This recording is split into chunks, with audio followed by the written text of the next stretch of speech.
High on fire cometh the storm. I have been denying this. If the thumbnail didn't make it clear, I have been denying this band for a while.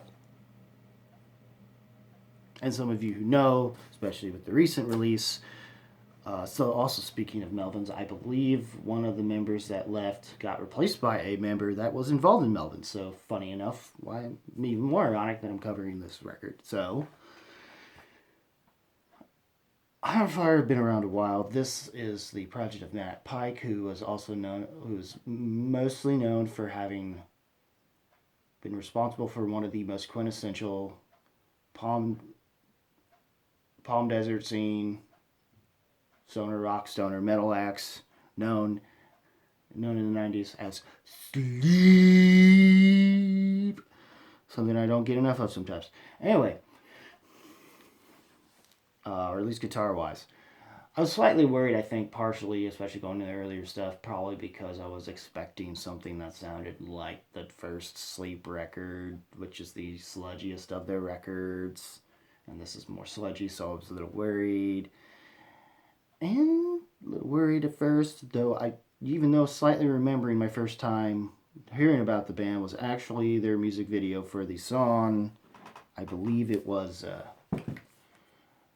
from their fourth record, which is where I believe when I really started getting into the band. I liked what they were doing on their first three, but I think the band really came into their own around Death is the Communion.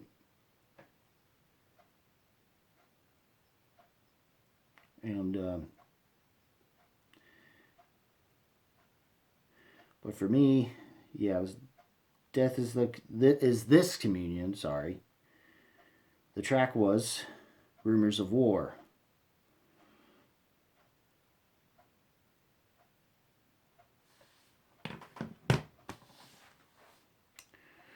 And yeah,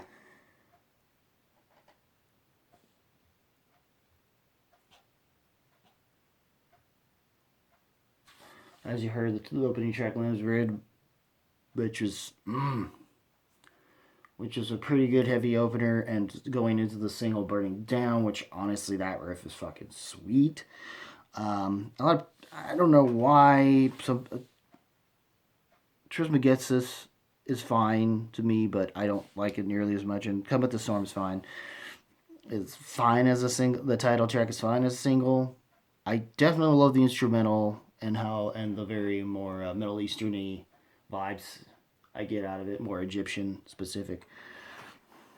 On Chronic Y'all, or if I'm being spelled right, and then Soul's Golden Curse goes into Soul's Golden Curse pretty well. The beating is probably the most D-beat heavy of the tracks here, but it goes pretty awesomely into Tough Guy, which is pretty fucking sweet as well. Lightning Beard's pretty good.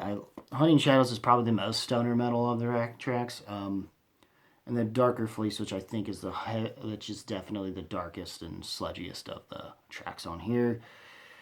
This band having decided to start off as sludge and then slowly built in some stoner metal, but more specifically to that of Caius and early Queens of the Stone Age.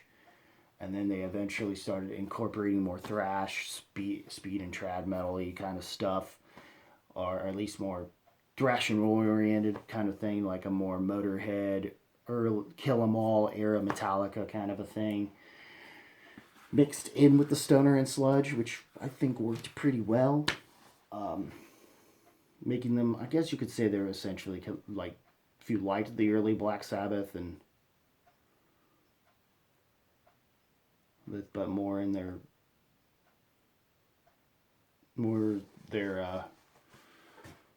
third up to maybe Bloody Sabbath type of era. I think maybe Sabotage, which I think came after that. Then this will probably be for you for sure. I mean, I don't know if you liked anything Matt Pike did.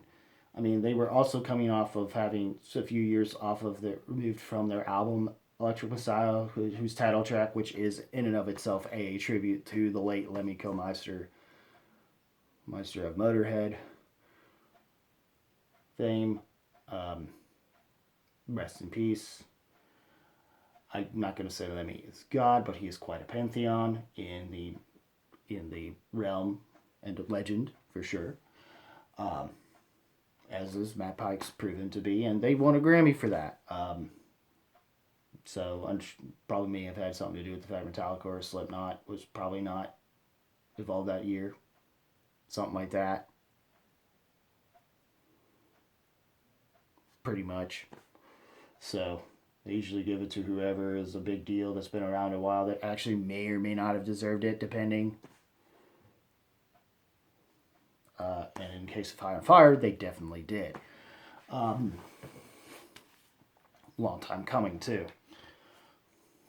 What a few Smart Things Grammys, I guess, kind of did, depending on what the rest of the. I can't remember the rest of the nominees on that one, but anyways. But yes, from what you've heard here overall, I think I like this record a lot. Having heard this first, and wasn't a bad first impression on my end as far as album wise. And then I decided to say fuck it and listen to the rest of the discography, which you will be getting a post on that attached to the comments, pinned to the comment section below when I decide to upload this thing. Yes. Yes, yes, and yes. This album is going to be high up there for me, actually. Yeah, I will say it's more in line, I guess, with their 2010 record, Snakes something snakes. Hold on, not about snakes. My mom's least favorite thing. Let me check here. Ba ba ba ba ba ba ba ba. Not that professional. It was Snakes for the Divine. I think that and Luminiferous is probably considered their best. Soft spot for Death is Communion. But Electric Messiah was pretty good. Good. But I do feel like this one's a little more interesting to me, even from a production standpoint. I feel like Luminiferous is the best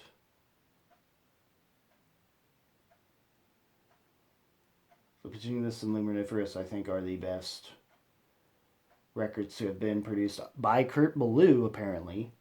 Even though I think they production-wise started getting interesting around Death is the Communion, and then I think they really popped off on the Snakes for the Divine for me, and then somehow found a way to maintain some of that with Kurt Ballou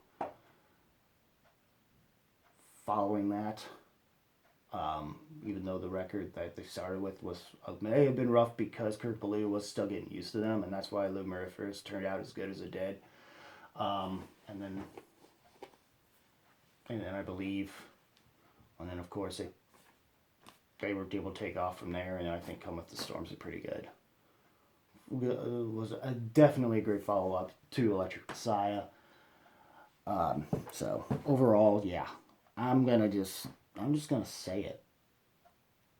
Yeah, I've been, and hell, if you pretty much like, it's a horns up for me for sure. I don't know if I can say Masterclass just yet, even though I do think a lot of people who are gonna already putting this as their top sludge, or just metal in general, I wouldn't blame them at all. Actually, may come to this record a lot more than I initially think.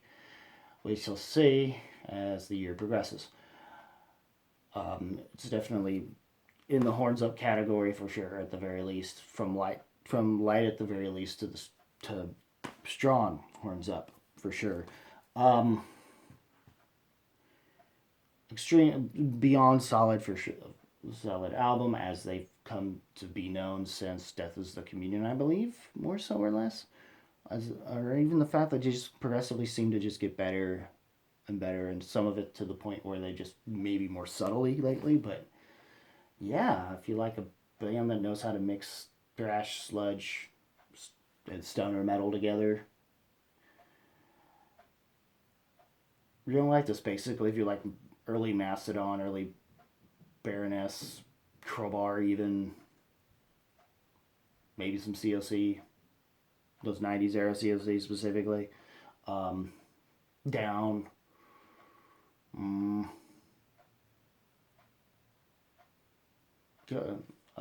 Yeah. And of course, Black Sabbath, Motorhead, and